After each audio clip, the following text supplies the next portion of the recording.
Hi friends, welcome to Chennimalai family. இப்போ வாங்க நம்ம பாலக்கீரை எப்படி செய்கிறதுன்னு பார்த்துக்கலாம். கடாய் சூடாயிடுச்சு. வெளிச்செண்ணெய் ஊற்றிக்கலாம் ஒரு 2 ஸ்பூன். கடுகு 1 ஸ்பூன் போட்டுக்கிறேன். கடுகு வெடித்ததும் மல்லி போட்டுக்கலாம். வரமல்லி 1 ஸ்பூன். சீரகம் 1 ஸ்பூன் போட்டுக்கலாம். பூண்டு ஒரு 10 பல் பூண்டு தட்டி போட்டிருக்கேன். இப்போ பச்சை மிளகாயும் இது சின்ன வெங்காயம் போட்டுக்கலாம். குட்டி குட்டியாக கட் பண்ணி வச்சுருக்கேன்.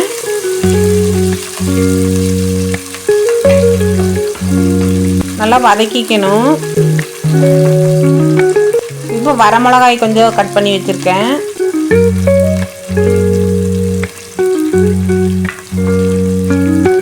பச்சை மிளகா, வரமிளகா, சின்ன வெங்காயம்.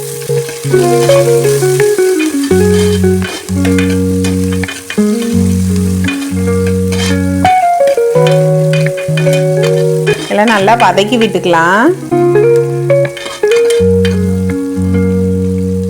நல்லா வதங்கிடுச்சு. இப்போ கீரை போட்டுக்கலாம். கீரையை அலசி வச்சுருக்கேன். 2-3 வாட்டி அலசிக்கணும், மண் இருக்கும். நல்லா அலசி கட் பண்ணி வச்சுருக்கேன். கீரை போட்டுக்கலாம். ஒரு கட்டு கீரை.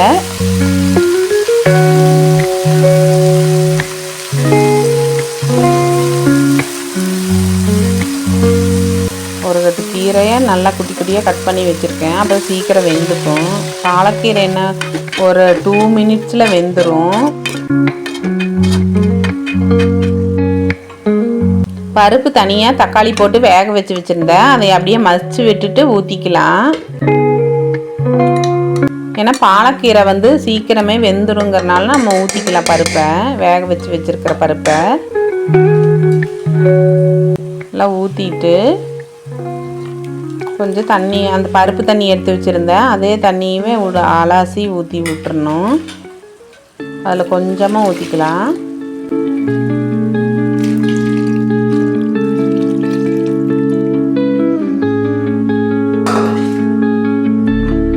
நல்லா ஒரு கிளறி விட்டுக்கலாம். ஒரே ஒரு கொதி வந்தால் போதும். உப்பு கொஞ்சம் போட்டுக்கலாம். ஒரு கொதி வந்ததுனாலே போதும் தான். வந்துருச்சு, ஒரு கொதி வந்துருச்சு. இப்போ அடுப்பு ஆஃப் பண்ணிவிட்டு எடுத்து சர்வ் பண்ணிக்கலாம். சூப்பரான பாலக்கீரை குழம்பு ரெடி ஆயிடுச்சு.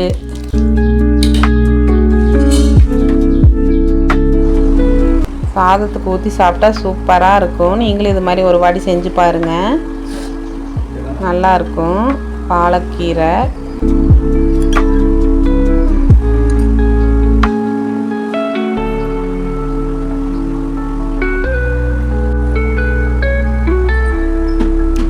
பாலக்கீரை குழம்பு ரெடி.